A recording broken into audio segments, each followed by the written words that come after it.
Game after game, we try to challenge ourselves. For Detroit, we wanted to, first of all, to write a story that would be incredibly bending, which means the most non-linear story that we've ever created. And we wanted really the player to have the possibility to change the story, change his own journey. When you're writing at Quantic, you're writing for an interactive medium. You know, when you're working in television, you'll put a character in a difficult situation, and you as a writing team will argue about what would that character do. But ultimately, you have to decide what happens, and you just show the audience. What's interesting about interactive drama is you bring the player into that conversation, and it changes your job slightly as a writer, because your job is to provide a narrative context in which the player can write his own story. You're giving him this kind of narrative Lego that he's going to snap together into his own shape. You also have the ability to make your audience attach themselves to your characters, because the audience is in some sense responsible for what happens to the characters. It's just a few cans. Come on, let's go. We have some cash now. You used me to steal that money. How could you do that? I trusted you. What is a bit specific about these scripts is how large they are. If you take a film script, there are about 100 pages. But here we have to deal with a script that is between 4,000 and 5,000 pages. Everything becomes bigger because we don't just tell one story, but we tell all the possible stories that can be told within this narrative space. On Act 3, our final act, we have around 1,000 different scenarios. And every one of those scenarios has to be as interesting, as passionate, as strong, and as emotional for the player. We want every action that the player does, every interaction that is available to serve in telling the story, and help the player understand who his character is, and build that character moment to moment.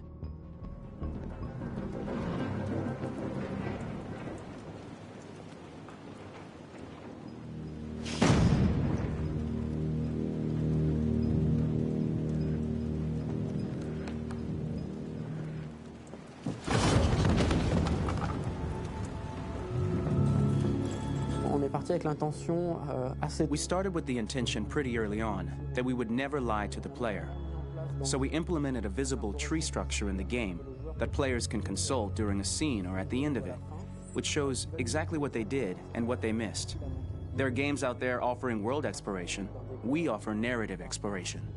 You know, keeping control of such a wide and large story is a huge challenge. So same thing when you shoot with actors, because you will need to shoot many different versions of each dialogue, of each scene. For actors, it's a huge, huge challenge. Because of the style of the game, you have so many different ways that the character can go.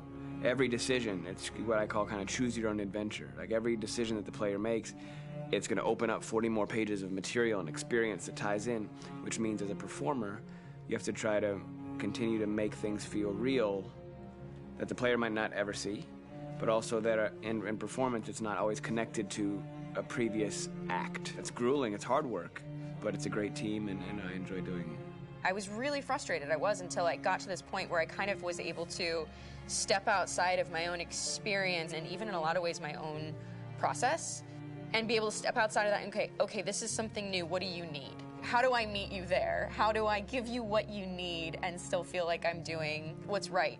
And once I did that, then all of a sudden it got really fun. It was much freer and having to approach it in a new way and think about the player and think about how it serves them and what I'm doing for them or what I'm letting them into. It's really, I think, helped me grow in general. Remember, there's nothing on the left. That's all. So it's probably all there. And then make her come first, close. But I think you would go first to check that it's safe. Okay, sure.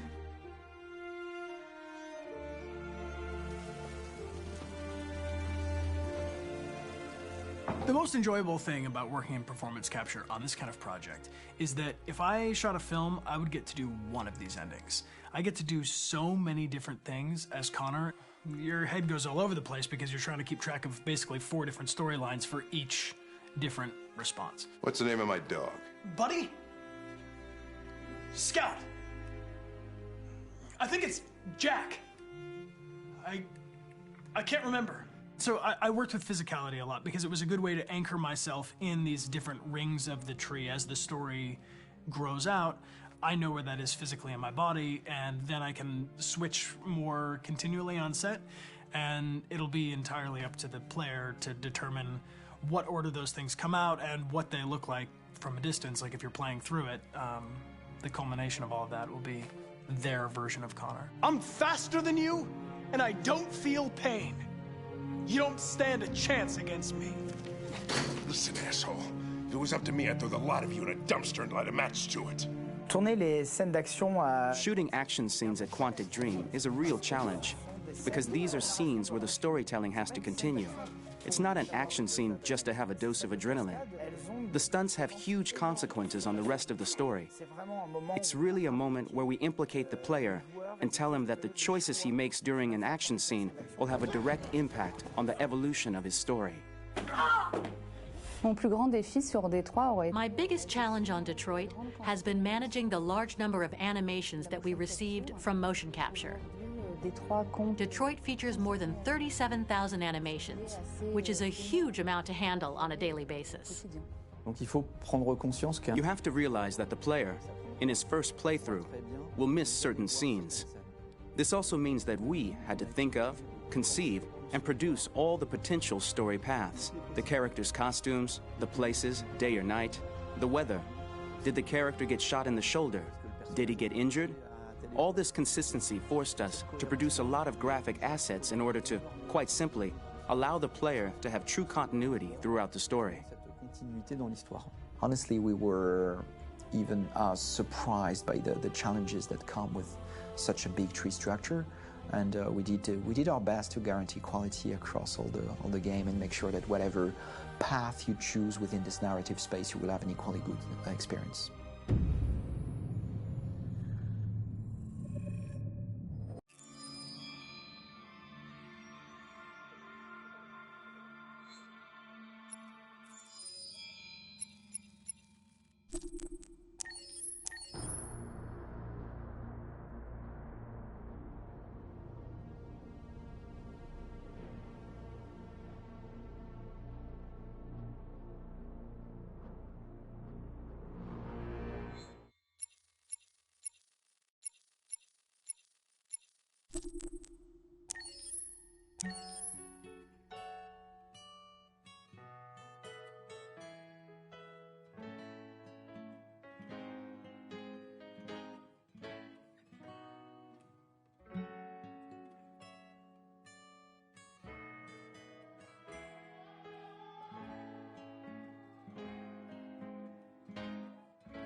For somebody who's afraid of heights, you sure sleep close to the edge.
Стойте. Вы точно хотите продолжить? Может, лучше все оставить как есть?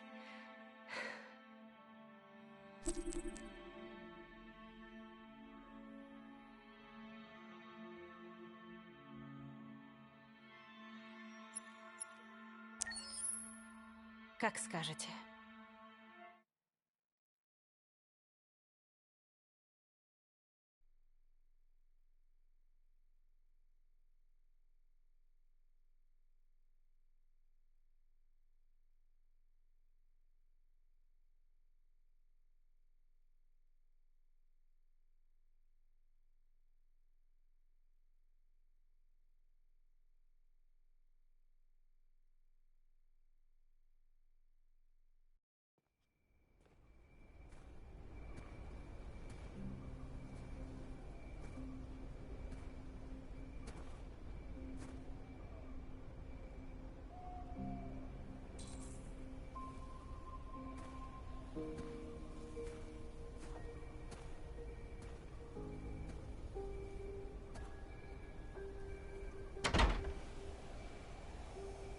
Сигнал отключен.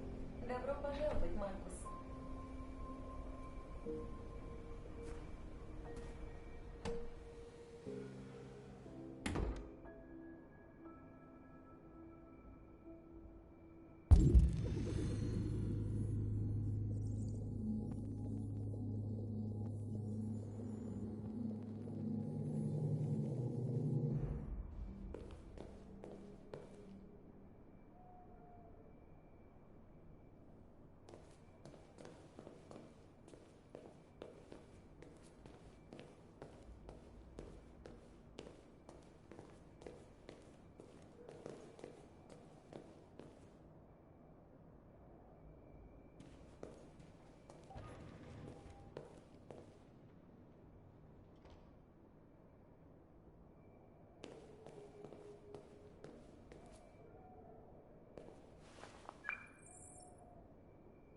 Привет.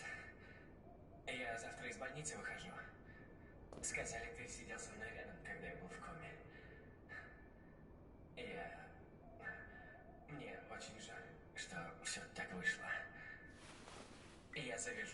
вообще, эта дрянь меня делает просто скотом. Я, может быть, повидаю тебя завтра, если ты не против. Я хотел сказать, я горжусь, что я твой сын.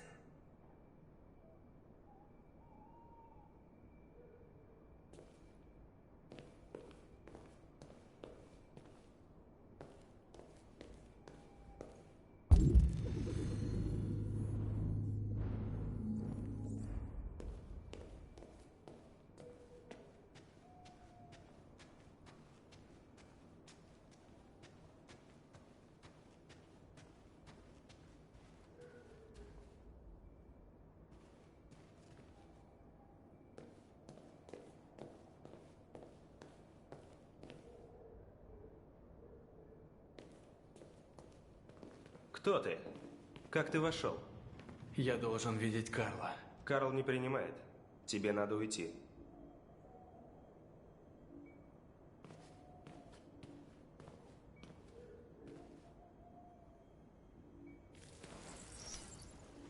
Пожалуйста. Это очень важно. Он очень слаб. Вряд ли он сможет говорить с тобой.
Маркус. Как вы? Я так тебя ждал. Мне вас очень не хватало. Вы даже не представляете. Что у тебя стряслось?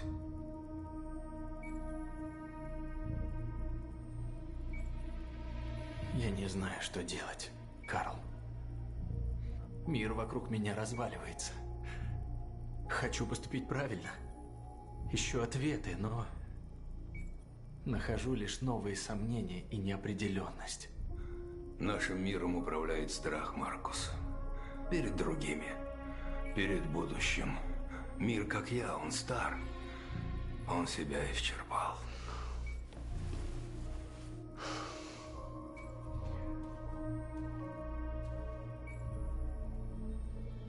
Но что мне делать? Они же убивают мой народ. Я не хочу проливать кровь за кровь, но разве мне оставили выбор? Быть живым значит выбирать между любовью и ненавистью, между рукопожатием и сжатыми кулаками. У меня нет для тебя легких ответов. Ты должен принять мир, как он есть. Или бороться за перемены.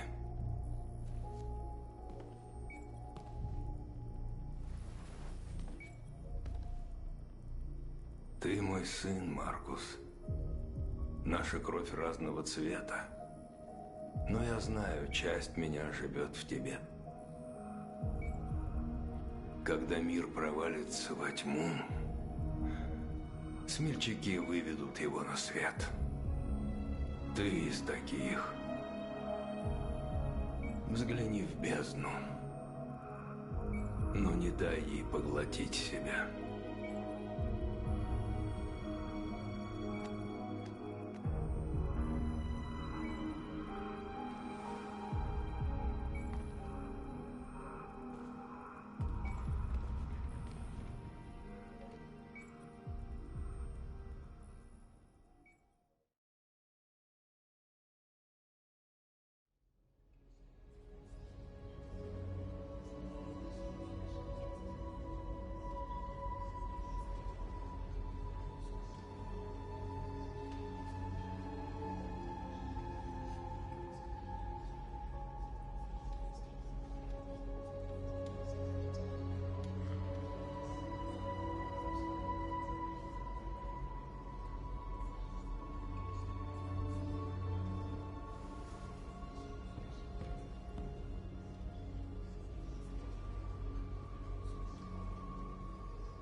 Мы все надеемся на тебя.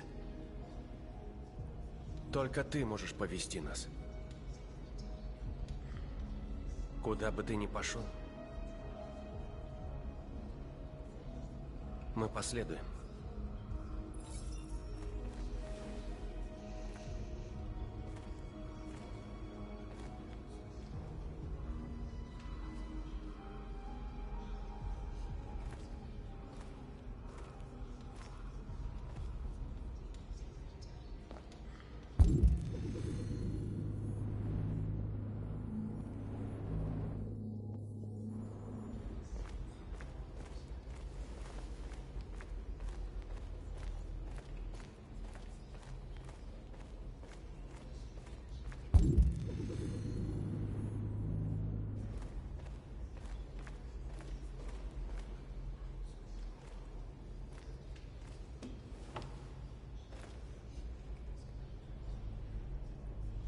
Военные устроили вокруг Детройта 5 лагерей. И такие будут по всей стране. Они готовят геноцид. Какой статус системы? Норма. Пуля не задела биокомпоненты. Ты мог погибнуть, спасая меня, Маркус. Ты всегда должен думать о народе. Остальное не важно. Сколько выжило после атаки? Несколько сотен. Больше, если считать тех, кто прячется по городу. Если бы не бомба, погибли бы все. В ближайшие часы все закончится. Мы изменим мир, или мир нас всех уничтожит. Ты должен сделать выбор, Маркус. Что бы ты ни решил, мы пойдем за тобой. Я люблю тебя, Маркус.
Ты спас мне жизнь.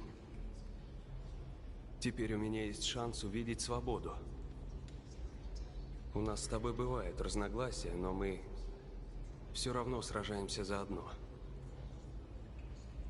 Что бы ты ни решил, я тебя поддержу.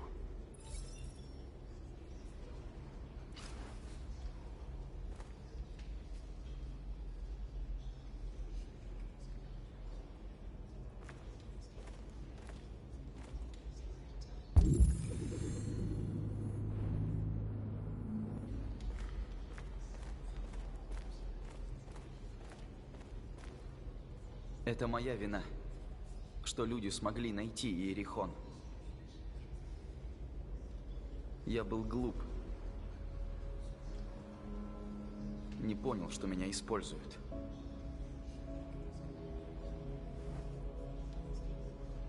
Прости, Маркус.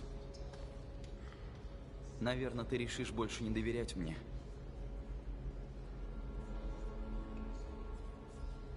Теперь ты один из нас. И твое место со своим народом. На заводе Киберлайф находятся тысячи андроидов.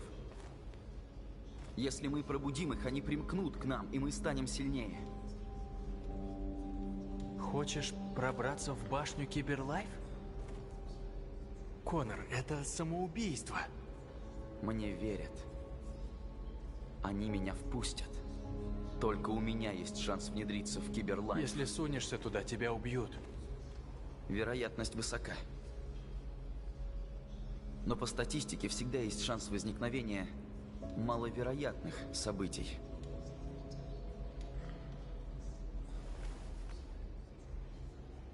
Будь осторожен.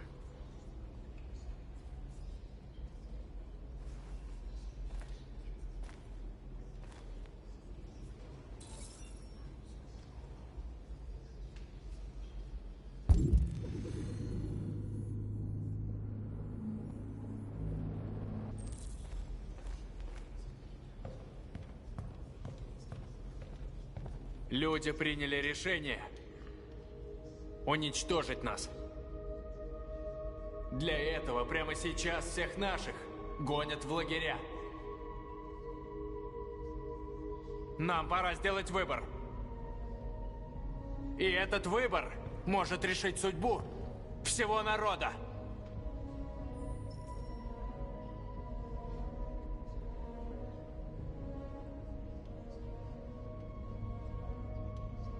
Я знаю. Знаю, вы все в ярости. И вы хотите дать отпор. Но насилие не приведет ни к чему хорошему. Мы должны добиться справедливости мирным путем. Если в них есть человечность, они послушают. Если нет, наше место займут другие и продолжат борьбу. Вы готовы пойти за мной?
Сегодня в 6 утра объявлено чрезвычайное положение.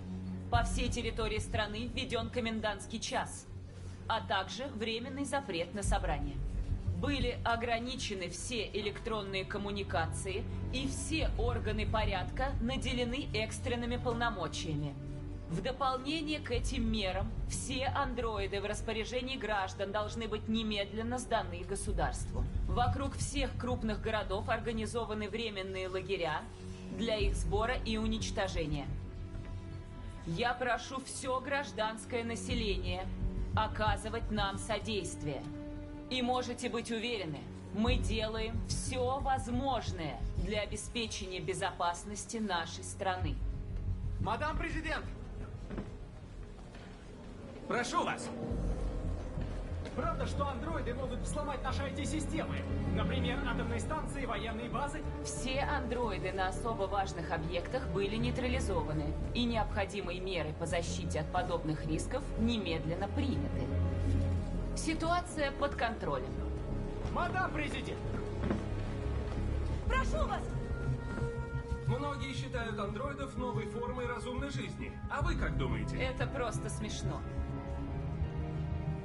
Следующий вопрос. Прошу вас, еще...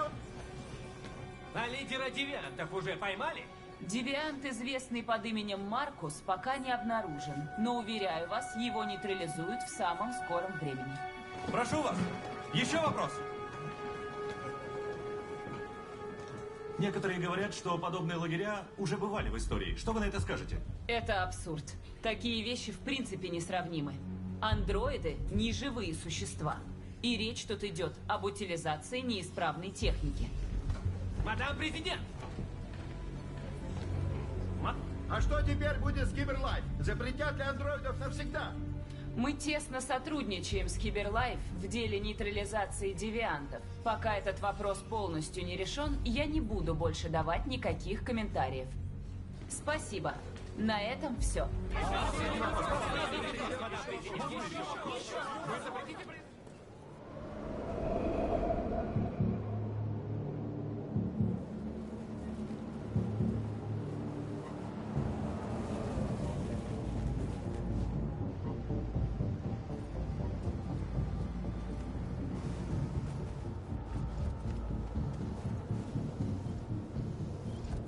Коннор, модель 313-248-317. Меня ожидают. Идентификация завершена. Хорошо. Проезжайте.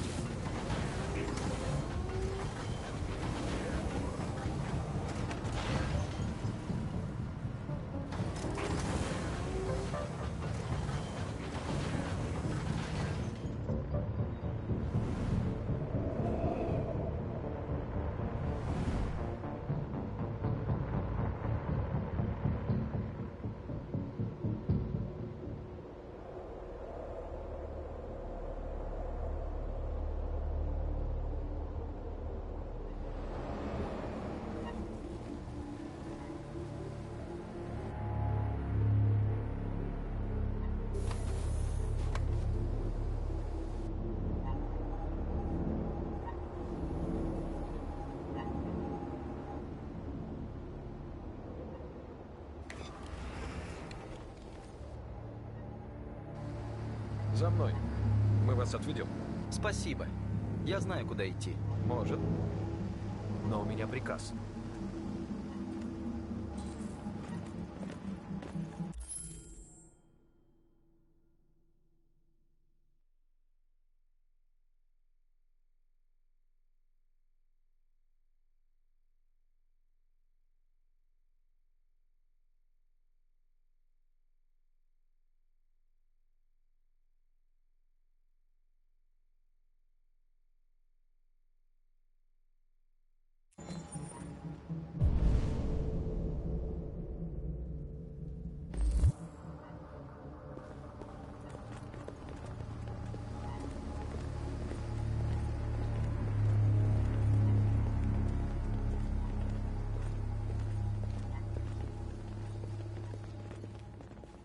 Агент 23 опознан.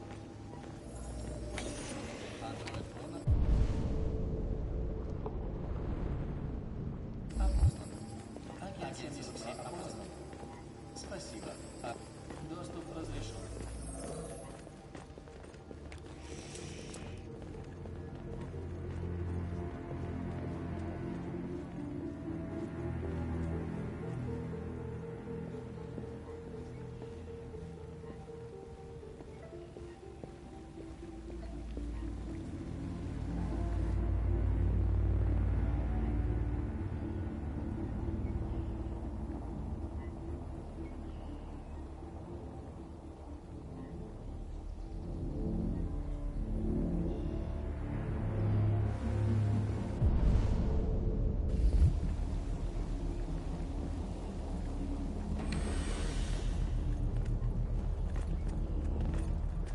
Агент 54. Уровень 31. Распознавание голоса. Доступ разрешен.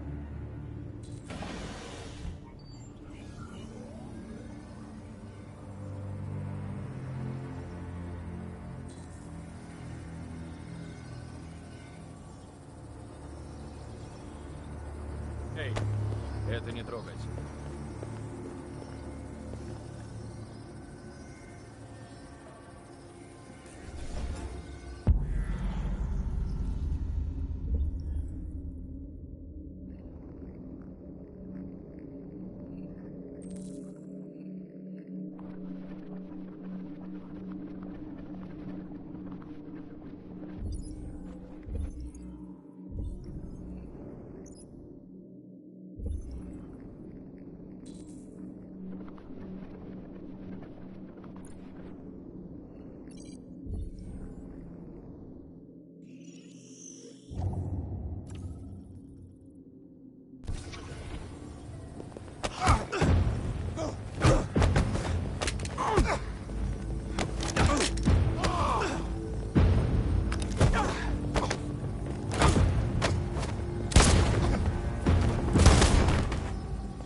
Назовите имя и пункт назначения. Агент 54. Уровень минус 49. Распознавание голоса. Доступ разрешен.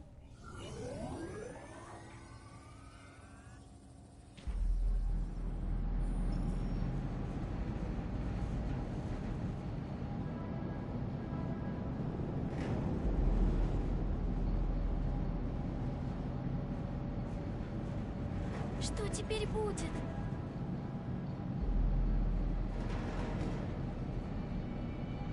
Держимся вместе, что бы ни случилось.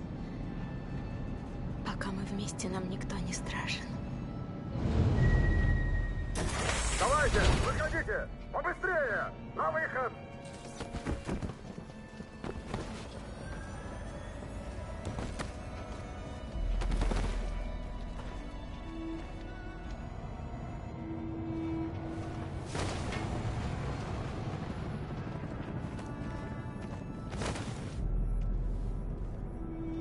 Руки за голову!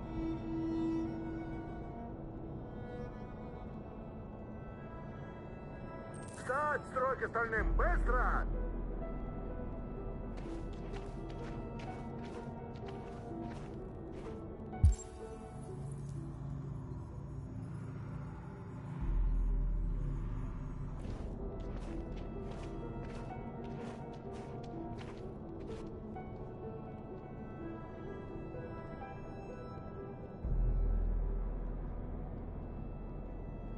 Вперед! Я боюсь. Я не хочу туда. Выбора у нас нет.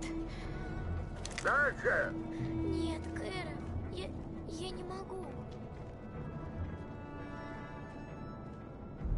Просто иди через ворота. Тут нечего бояться, я прямо за тобой. Ты первая! Ты должна это сделать. Ради меня. Пожалуйста.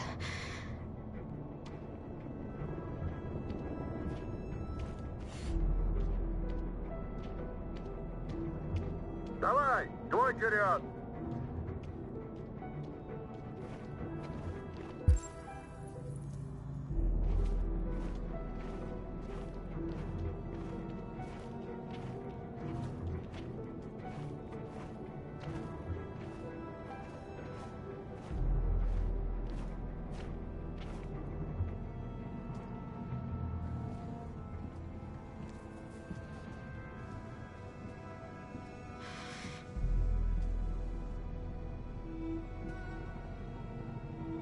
Кожу деактивировать.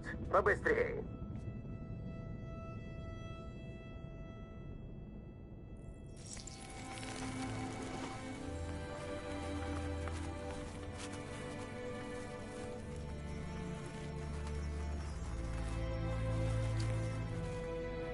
Нет, Кэра, не надо.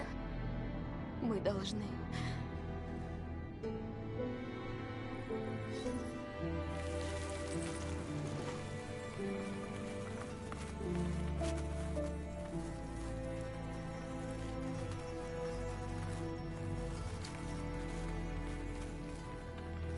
Раздевайтесь.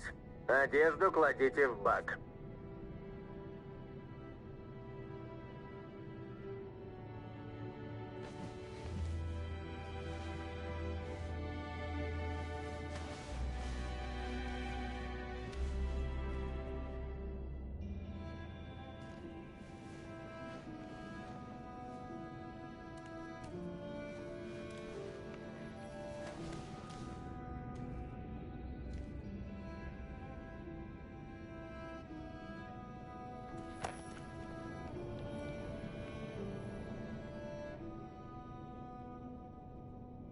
Давайте сюда.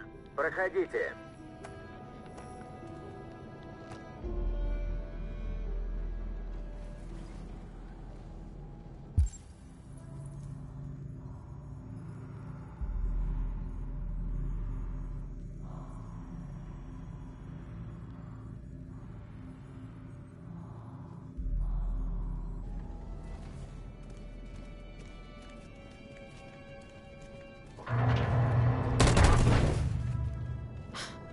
Ты!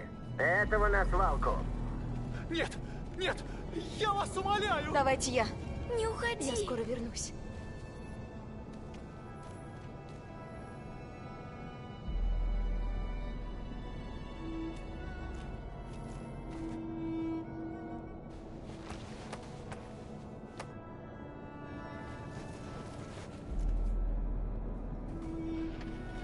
туда брось! Живо!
Мы с вами в прямом эфире из Детройта, где тысячи андроидов прямо сейчас идут маршем по городу.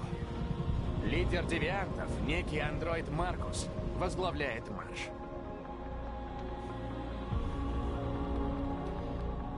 В Детройте что-то происходит, мадам президент.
Вот и он.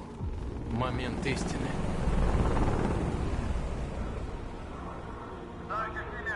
Или мы будем стрелять?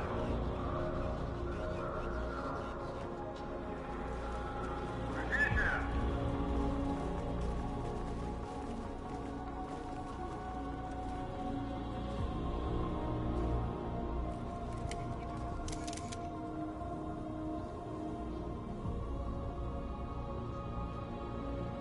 Мы не хотим столкновений. Это мирная демонстрация. Повторяю, сдавайтесь, или мы будем стрелять!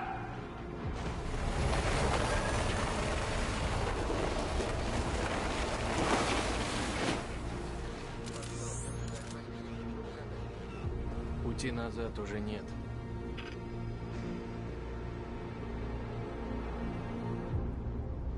Мы просим освободить всех андроидов из лагерей и прекратить агрессию против нас.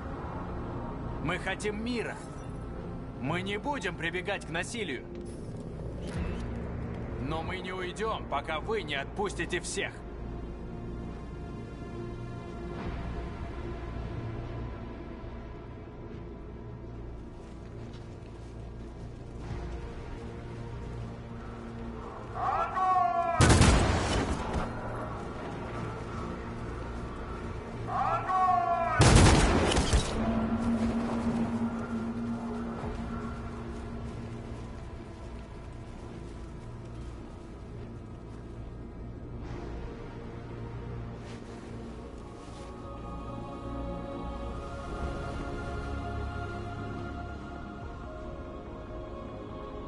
Откройте огонь по безоружным демонстрантам.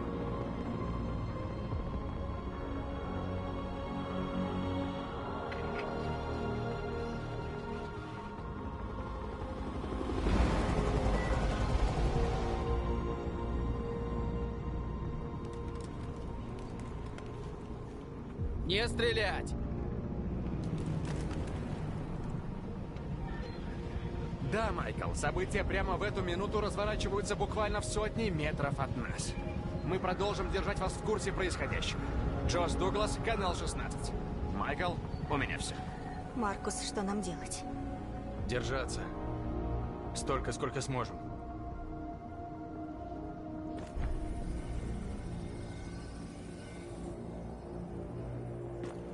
Внимание!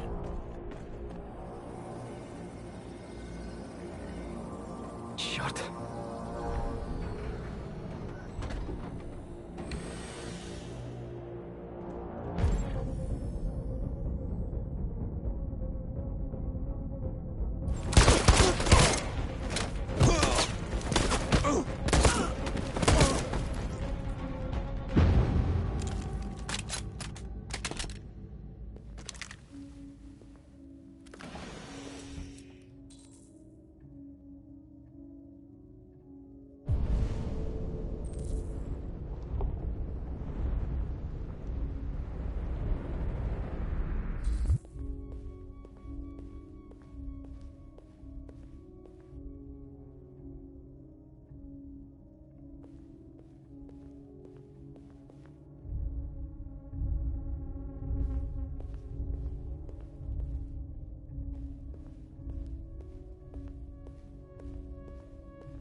Полегче ты, манекен сраный.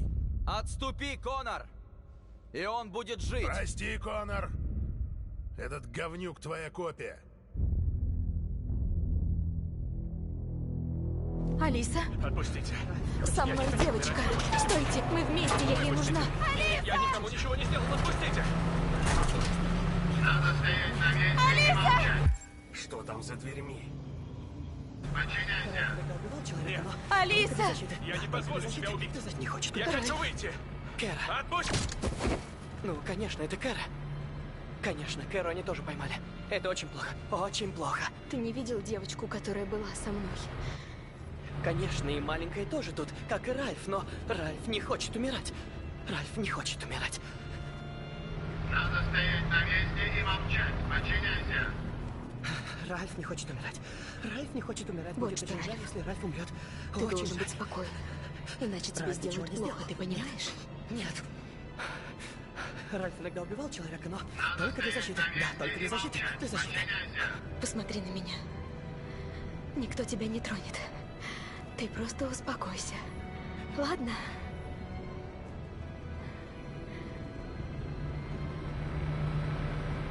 Ральф не видел девочку. Нет. Ральф не видел.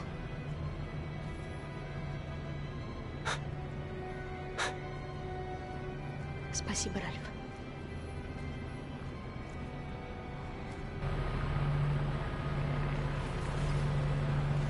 Что там за дверьми?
Что там за дверьми?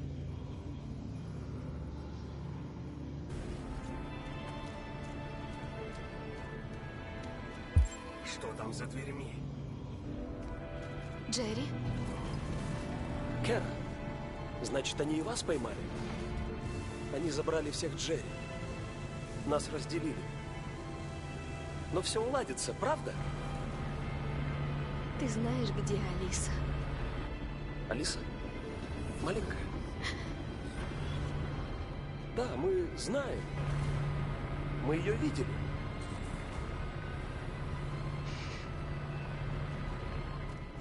Кэра, если мы можем помочь, скажи.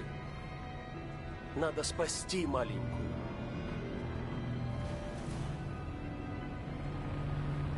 Что там за дверьми? Со мной была девочка, ты ее видел? Нет, не видел. Ты спасла мне жизнь. Если бы не ты, меня бы убили. Что там за дверьми?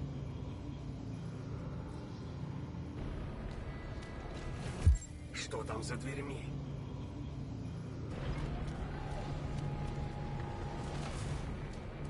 Джерри! Джерри!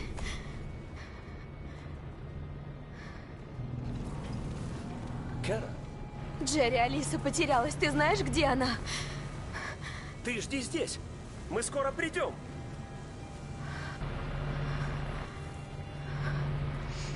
Кэра! Алиса! Все нормально? Не ранена? Мне тут не нравится. Давай отсюда уйдем. Давай, пошли. Да, Нет, ты тоже. стойте!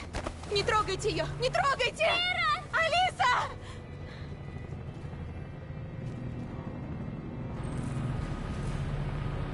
Что там за дверьми?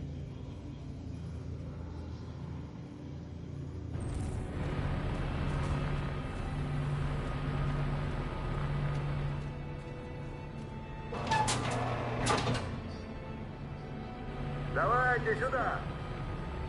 Шевелитесь. Быстрей.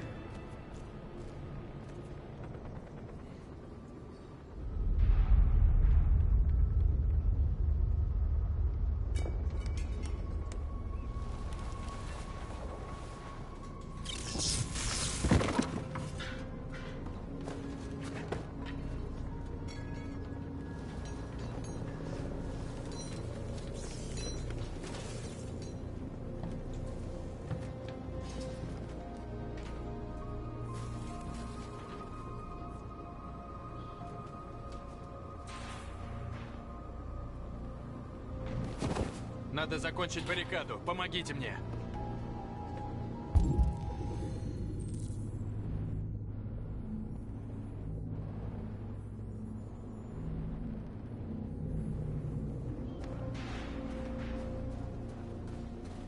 Помогите.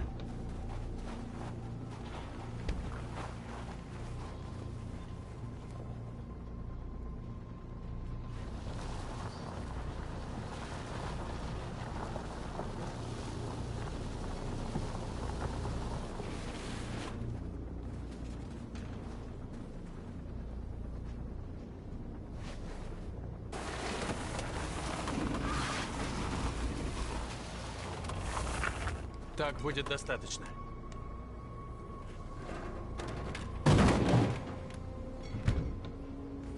Это их не остановит. Хоть бы время выиграть. Знаю, это решение было нелегко принять. Но мы поступаем правильно.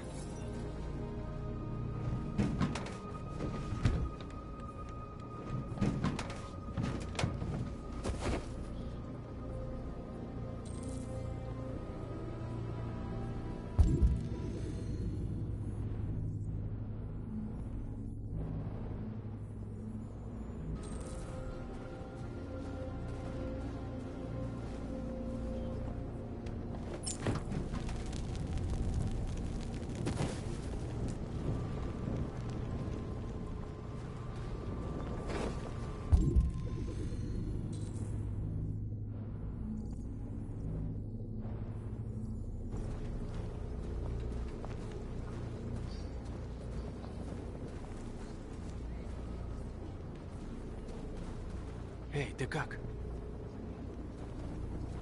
Они стреляли в толпу. Многие погибли. Это мог быть и я. Мне страшно, я не хочу отключаться.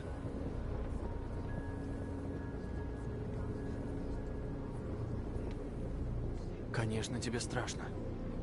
И мне страшно. Но я не могу смотреть, как убивает мой народ. Ты ведь меня понимаешь? Может, зря мы потребовали свободы. Ничего бы этого не было, сиди мы тихо.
Так много наших погибло.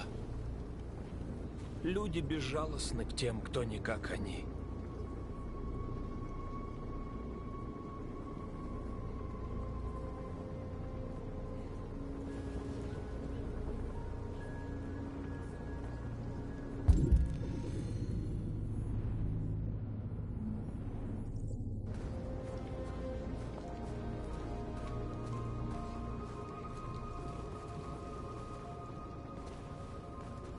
Надолго их это не задержит. Но лучше, чем ничего.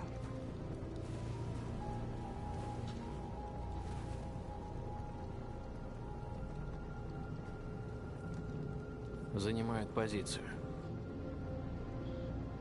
Если атакуют, никто из нас не выживет.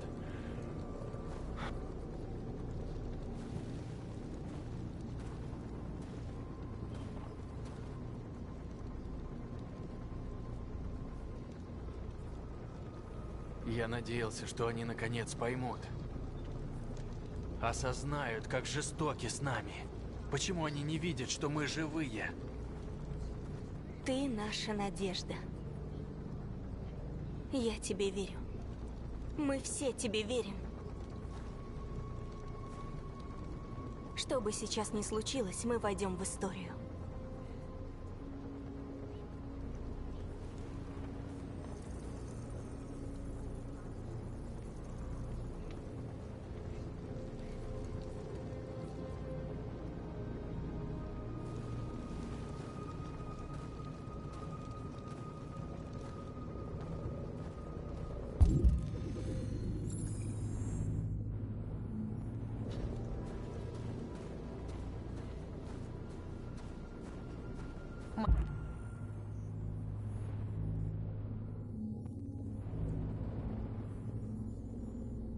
Маркус, мы нашли, что ты просил.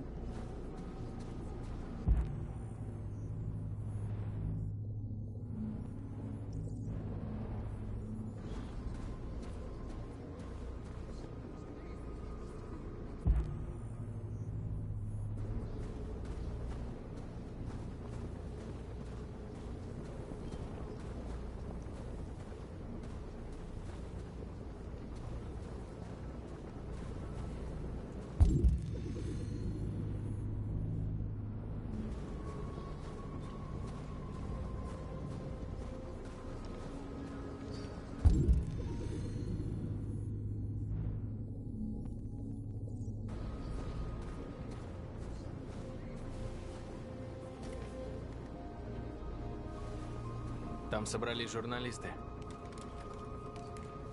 Пускай они узнают, что происходит.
Маркус! Маркус, посмотри!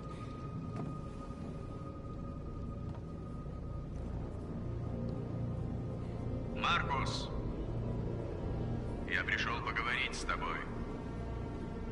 Выходи. Даю слово. Мы тебя не тронем. Не ходи. Это ловушка. Тебя просто пытаются выманить. Не ходи, Маркус. Я пришел без оружия. Я хочу поговорить. Я должен его выслушать. А если тебя убьют? Ну, мне придется рискнуть.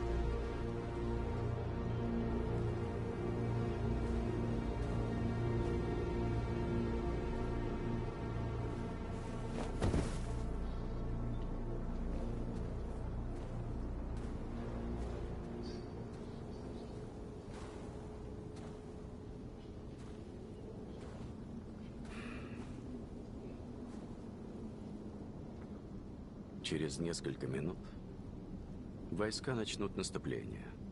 Вы все погибнете. Все будет кончено. Этого можно избежать. В каком смысле? Сдайся. Сдайся, я обещаю, вас всех пощадят. Вас задержат, но все же не уничтожат. Что случилось с остальными андроидами в лагерях? К сожалению, рядом не оказалось репортеров, чтобы спасти их. Это все. Вы последние девианты.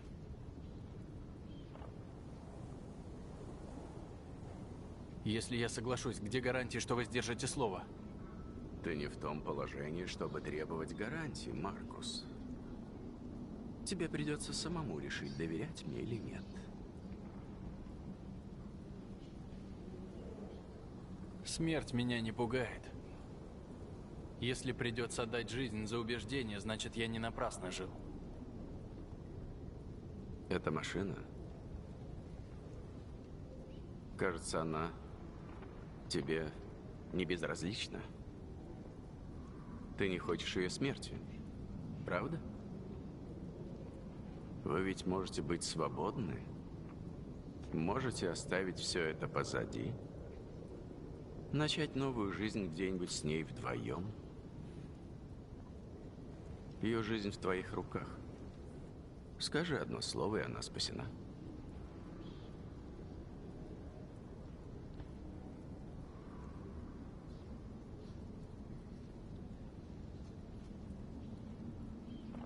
Ладно.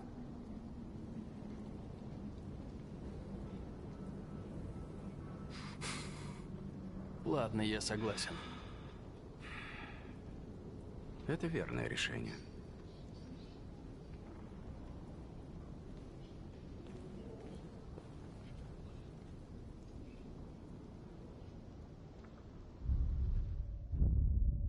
Жизнь друга в твоих руках. Пришло время решить, что важнее. Он или революция. Не слушай его. Эта сволочь врет, как дышит. Можешь убить его, мне плевать. Этот человек ничего не значит. У меня доступ к твоей памяти. У тебя есть к нему своего рода привязанность. Ты готов позволить ему умереть после всего, что вы пережили? Ты готов так просто отказаться от того, кем ты стал? Я был таким же, как ты. Значение имела только задача. Но однажды я понял. Это очень трогательно. Но я не девиант. Я машина, которая выполняет задачу. Именно это я и намерен сделать. Хватит слов! Решай, кто ты есть на деле! Ты спасешь своего напарника? Или готов пожертвовать им? Ладно, ладно. Сдаюсь.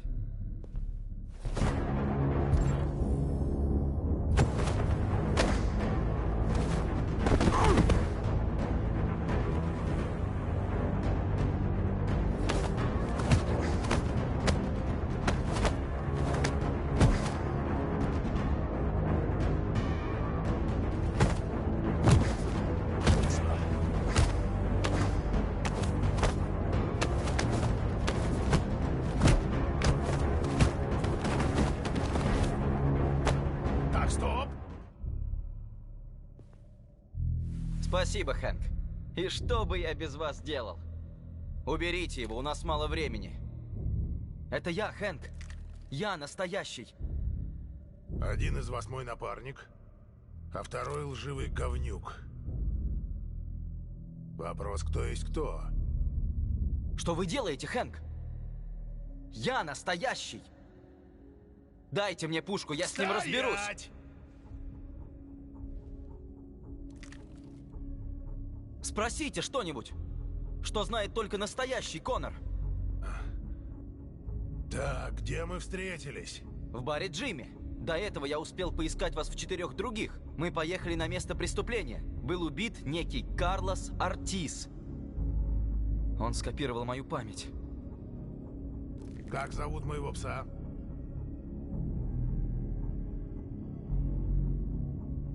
Бадди. Сумо. Его зовут Сумо. Все ясно. Пристрелите его!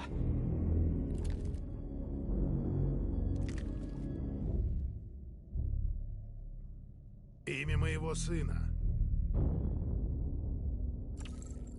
Коул. Его звали Коул. Когда вы попали в аварию, ему было 6. Это была не ваша вина. Фура заскользила на льду, и ваша машина перевернулась. Коулу нужна была срочная операция, но дежурного хирурга не было. И операцию делал андроид. Коул не выжил. За это вы нас ненавидите. Считаете, что один из нас виновен в его смерти. Коул умер, потому что дежурный хирург принял красного льда и не мог оперировать. Это он виноват в смерти моего сына. Он и этот грёбаный мир, в котором люди глушат свои печали порошком. Когда ты возвращался из мертвых, я думал о Коуле. О том, как хотел бы вернуть его. Все бы отдал, лишь бы его обнять. Но люди не возвращаются. Я тоже знал о вашем сыне. И я бы ответил абсолютно то же самое. Не слушайте его! Я настоящий!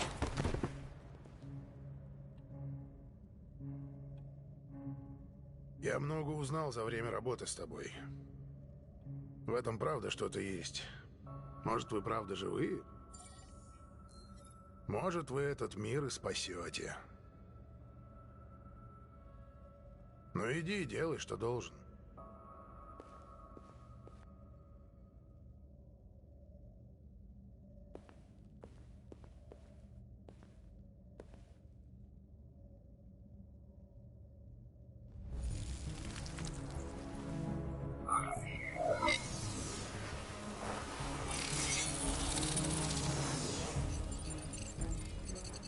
Очнись!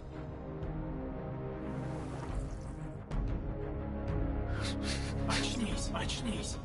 Очнись, очнись. Очнись, очнись, очнись, очнись, очнись, очнись, очнись. Очнись. Очнись.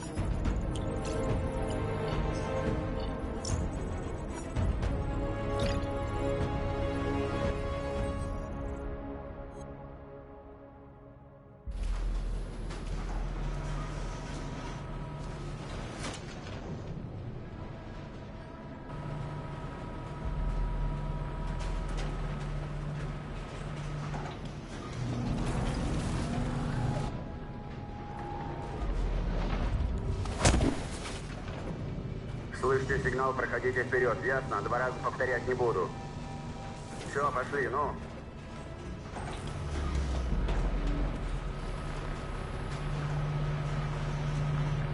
Алиса!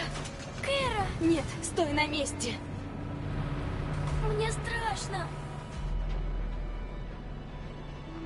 Стой в очереди и не двигайся, ты слышишь? Я боюсь тут без тебя. Я хочу к тебе.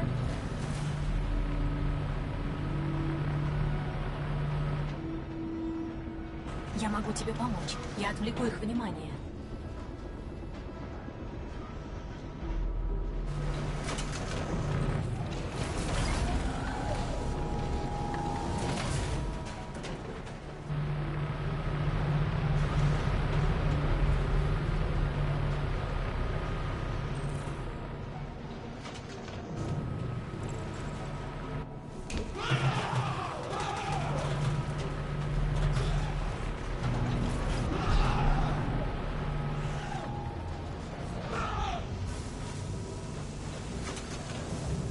Ответили, что?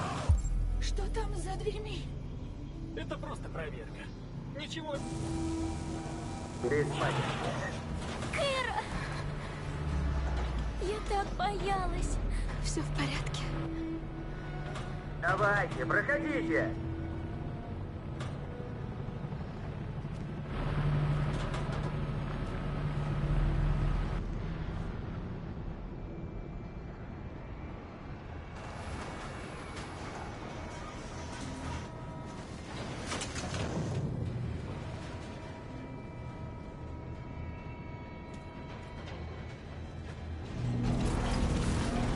Джерри?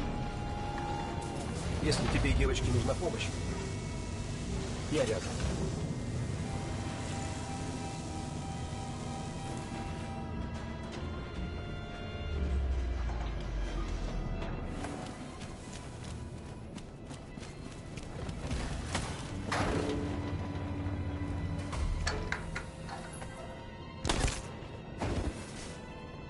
Стоять! Что на них нашло-то? Беги, Алиса. Не надо! Нет!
Поступают очень тревожные вести. Джосс, вы в эфире. Что там происходит? Похоже, беспорядки в Детройте окончены. В результате переговоров с андроидом, известным как Маркус, все остальные сдались без боя. За ними уже отправлены военные машины. Восстание подавлено.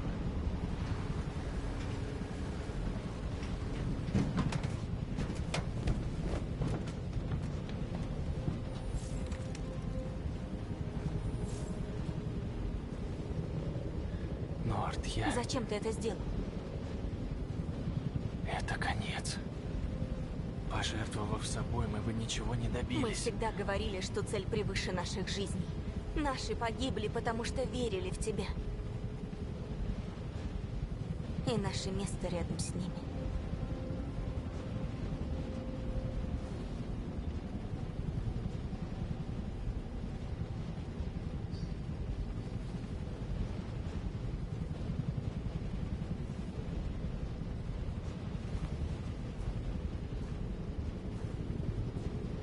Готово. Я сделал, как вы просили.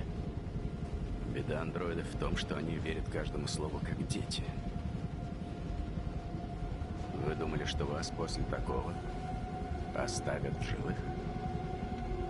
У меня приказы все-таки. Нет! Норм!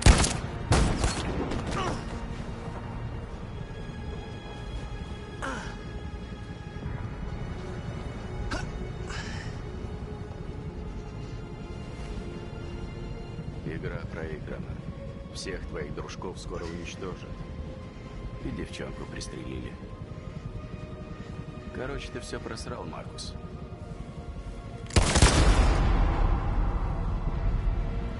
Уберите это.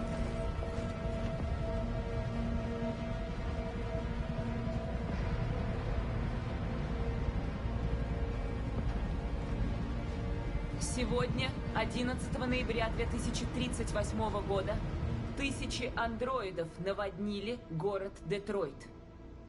По имеющимся данным, они вышли со складов Киберлайф, в которые, вероятно, проникла группа девиантов. В связи с их превосходящим числом и риском больших человеческих жертв, мы приказали армии отступить. Сейчас в городе начинается полная эвакуация населения. В ближайшие часы я сделаю обращение к Сенату по поводу мер в этой беспрецедентной ситуации.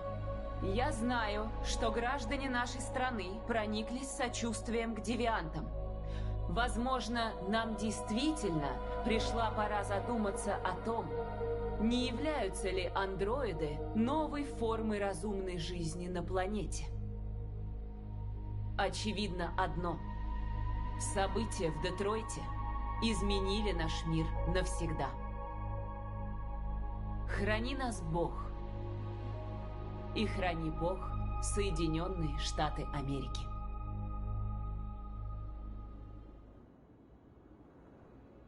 Все люди бегут из лагеря. Победа! Надо сказать речь. Я? Маркуса нет. Все, кто был на Иерихоне, погибли. Это ты одержал победу над людьми. Это ты пробудил нас, Коннор.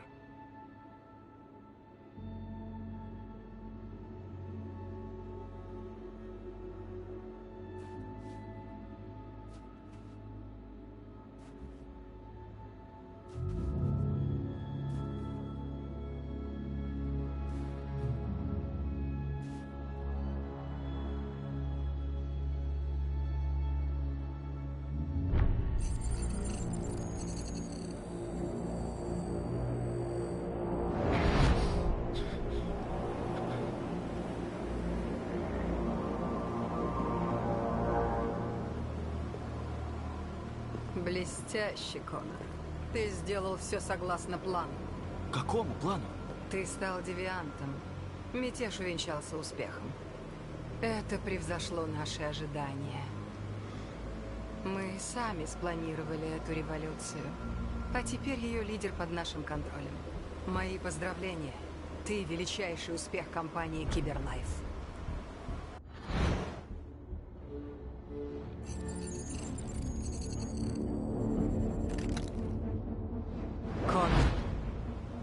Что ты делаешь?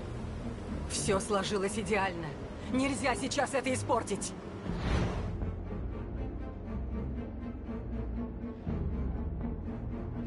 Прости, Коннор, мы не можем тебе этого позволить. Должен быть способ.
тебя люблю, Алиса.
Я должна вам признаться.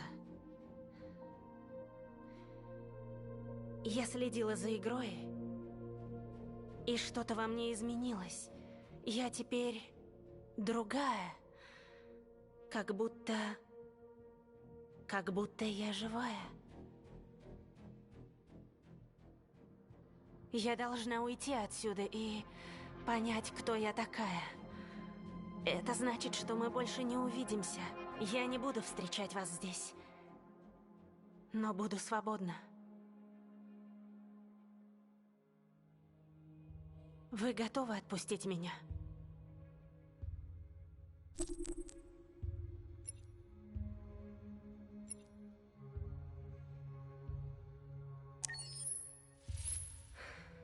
Я буду вечно вам благодарна. Спасибо.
Detroit Become Human was produced over a period of 4 years. Here in Paris, we have a team of about 180 people. And to that, we need to add also all the outsourcing with our partners in the Philippines, in China, Vietnam, and in India. So when we started working on this story, I had to imagine where Kara was built. And for whatever reason, the city of Detroit came very quickly to my mind because it had already an incredible story by itself of history and themes. So we traveled there with the team and we were really moved by what we saw, and we could really feel the desire to fight and really be born again. And we just continued this curve, this growth, and just imagine what Detroit would be like if the Android industry was, using these huge factories to build androids there.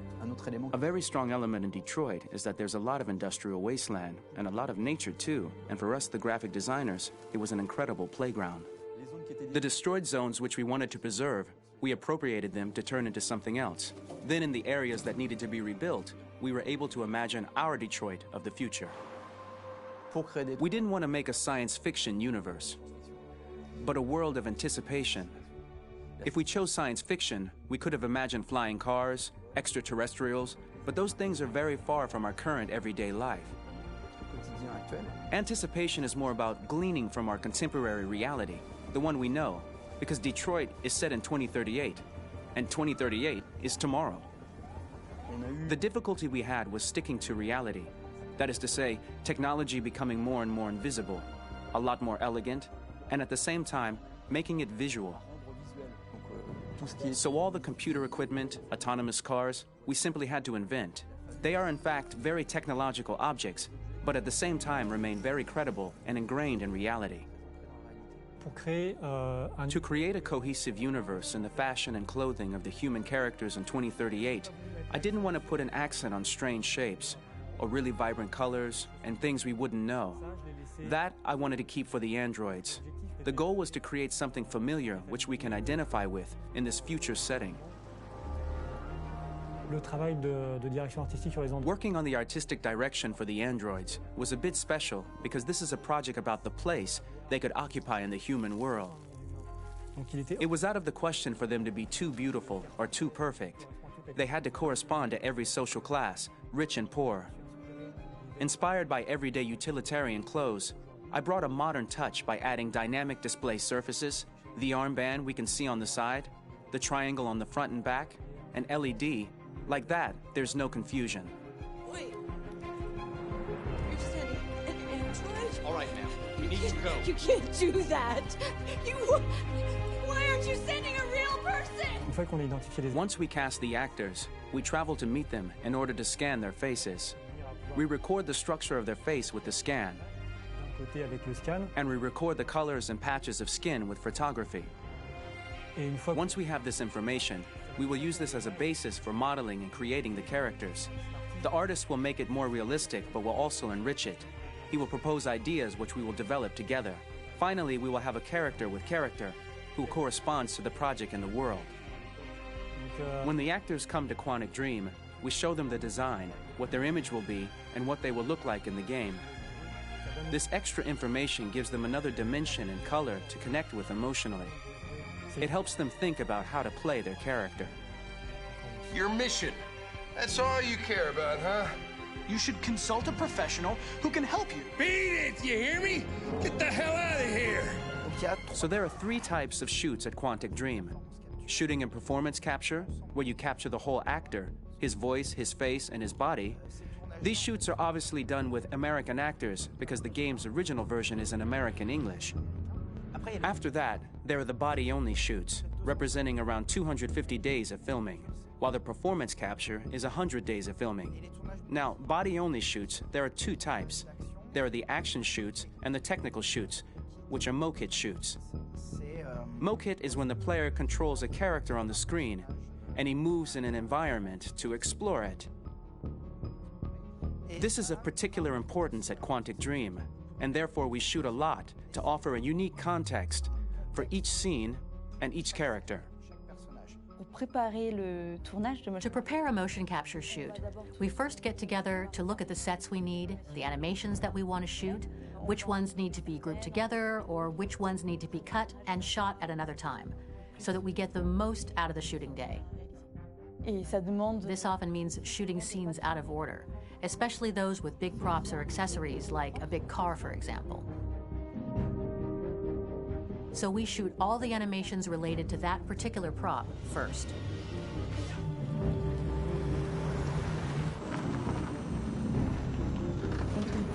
The biggest challenge for the mocap team was shooting a Spider-Man mokit. We had to build a wall and attach an actor to a harness with cables so we could pull him up and render him climbing. The shooting on this game total took about, I would say, more than a year, maybe 1 and 2 years, with about 300 actors on set. So I would say it's quite a massive production. But so much happened on this set between the stunts and the shootings with a little girl and all these great actors that we had. It was really a very, very memorable journey for the team and for myself. Today, Detroit has over 37,000 animations. When we retrieve the motion capture data, it's just a cloud of points, which represent all the markers worn by the actors. From this cloud of points, we have a phase called retargeting, which gives us a skeleton.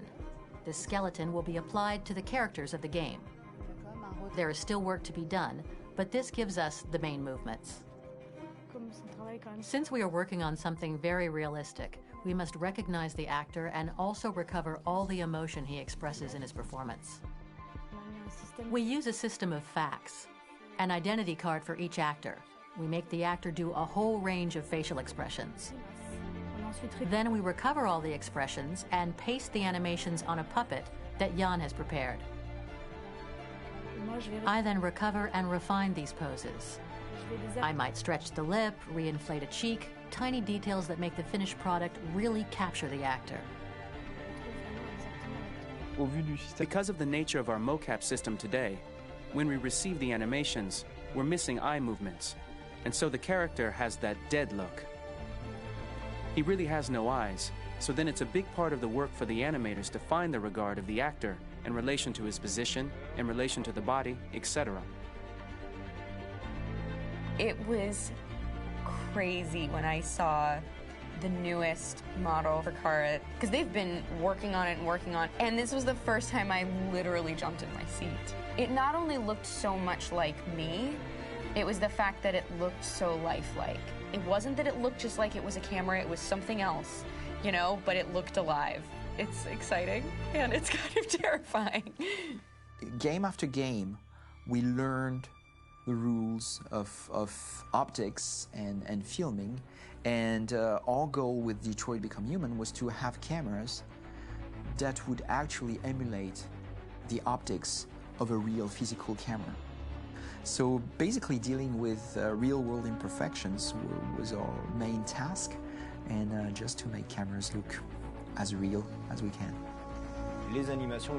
Once the animations are shot and processed by the animation department, integrated and polished, we film them. That is to say, we really do a mise en scène, as in cinema. The real difficulty of our job is to know if these cameras are telling us something. Are they in the emotion of the scene? Do they describe exactly what the action must convey, what must be felt? The most important challenge for me was one of the final scenes where Marcus decides to start the revolution and go to the battlefield. Very quickly, we imagined this to be a huge sequence shot. We wanted the feeling of a cameraman running behind us, while showing Marcus, the androids who help him, the person shooting at us, etc. Above all, it was necessary to say to oneself, this scene is very violent but does not glorify war. On the contrary, that war is something improbable and absurd.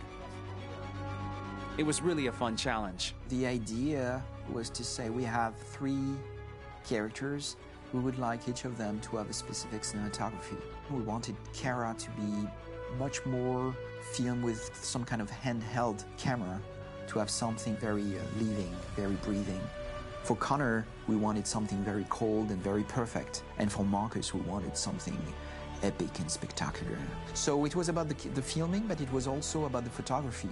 So we worked with a director of photography to give each character a different lighting, different key colors. Each of them would have their own worlds. And finally, we worked with the composers, so they would create a specific sound for each character, so each would have his own world and his own style.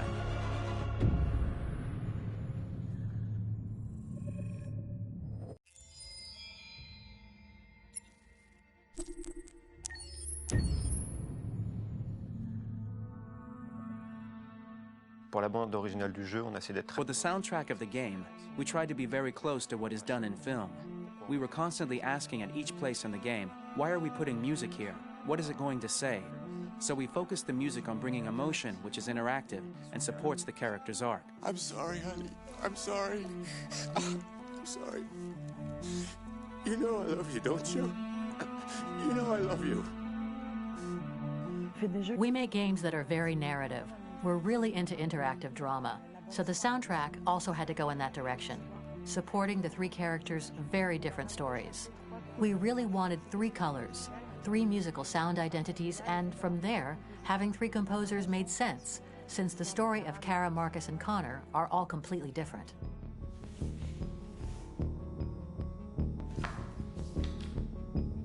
You recognize him? It's Carlos Ortiz. For Connor, we wanted a soundtrack that could be very cold and very mechanical, very machine-esque somehow. For Kara, we wanted a soundtrack that would be very moving and emotional. It was about the quest for identity, but it was also a journey about love and empathy. And for Marcus, we wanted something epic, something that would really represent the grand aspect of his quest. And we were very fortunate to find 3 incredibly talented composers, and working with them has been a dream, honestly.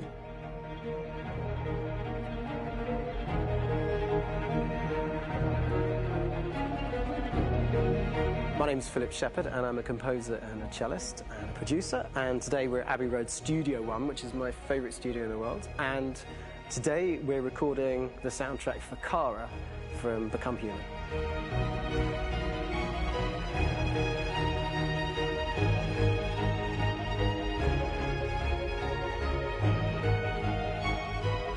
So when I compose a big project, I often travel just to kind of get out, and get some fresh air and some inspiration.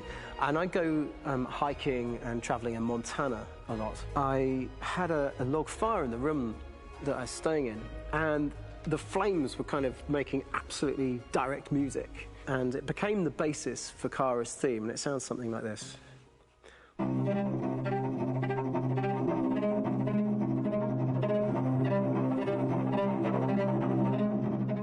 Now, over the top of that, I found a little theme that just seemed to fit over the top, which is taking Kara's name, Kara, and just using like a 2-syllable motif, and it sounds like this.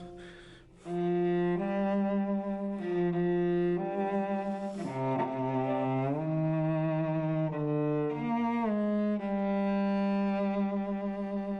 going to pull through this, Alice. As long as we're together, nothing can hurt us.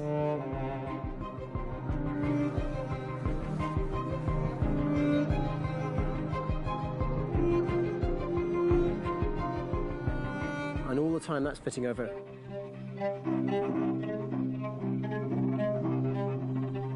So it kind of works in lots of levels. And in fact, every single theme in the score has one of those elements built into it, and it becomes sort of the DNA of every single tune.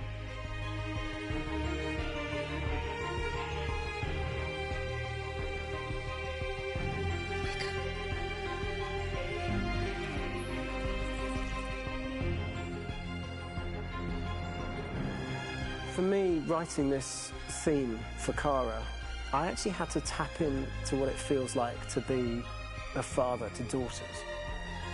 I really had to tap into everything I feel about my daughters. I'm thinking, well, if I had to write music for them and that sense of trying to protect them but also give them the freedom, that's totally where it came from.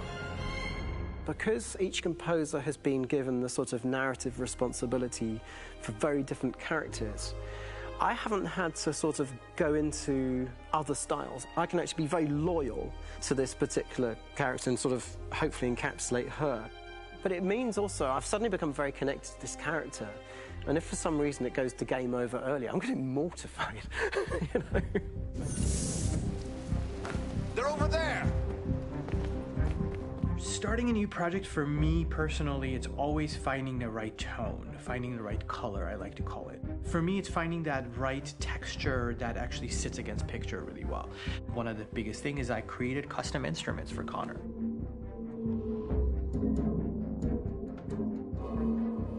I pulled out all my vintage synthesizers to be able to capture this robotic person, if you will. My approach to all of these custom instruments is that I hear the sound in my head. And either I could just come into the piano and just be like, all right, so I'm gonna just get on the computer and just create it. I rather be able to play these instruments physically. Oh, that's nice. You can do that.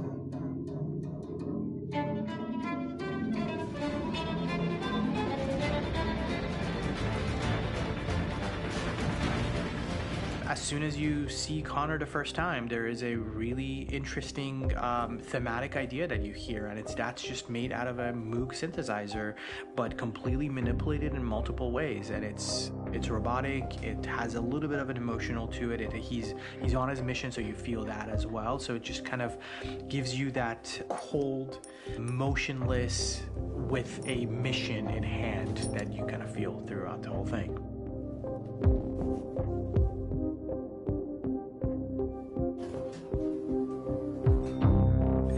because the music evolved, one of the things that I was very weary and I was very kind of focused on was the way that the music has to evolve. So my idea behind it was that Connor is a singular android that could at any point become a deviant or could actually stay as an android. So I created a more or less an Connor theme, and then I was able to just manipulate it in different aspects of it. Is everything okay, Lieutenant? Chris was on patrol last night. He was attacked by a bunch of deviants. I'm a human being writing for a robot, and throughout Connor's journey, he meets someone, he meets a partner. So how do you deal with a robot feeling? And I've met a partner that I'm gonna work with, or all of a sudden he sees a dead body. Does this robot have an imagination? Does this robot have a feeling? And if yes, how do you translate that into non-emotional music?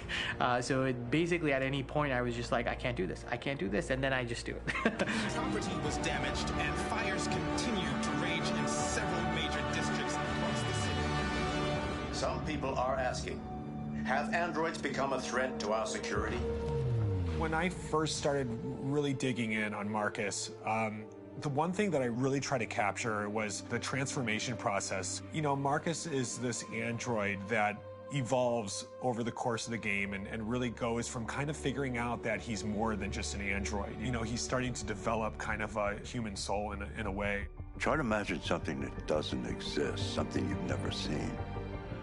Now concentrate on how it makes you feel and let your hand drift across the canvas. The other side of Marcus that I really latched onto was that he almost became a savior for a lot of the other androids in the game. So when I started developing the theme for Marcus, I really made it like a church hymn.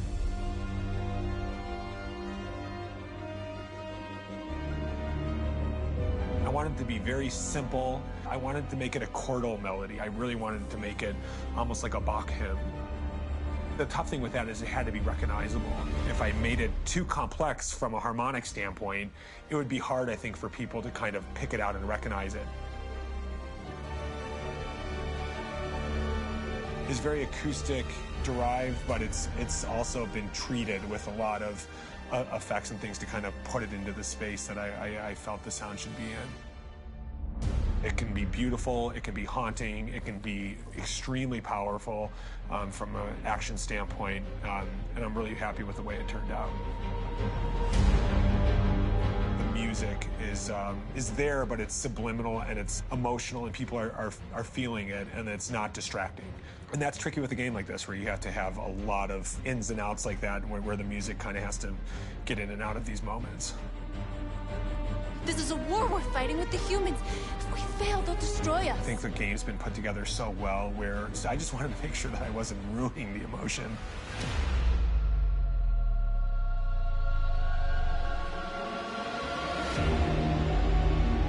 I gotta be honest, when we first started on this path, I said, oh man, this could be pretty messy, you know? I mean, it could feel disconnected, but I mean, it's amazing how they really guided us and got us to really kind of all be in the same world, but at the same time feeling completely different. So it's really gonna stand out and kind of be one of those games where people are really gonna notice the music and kind of how it was crafted, and, you know, and all the hard work that went into being able to pull it off in a graceful way.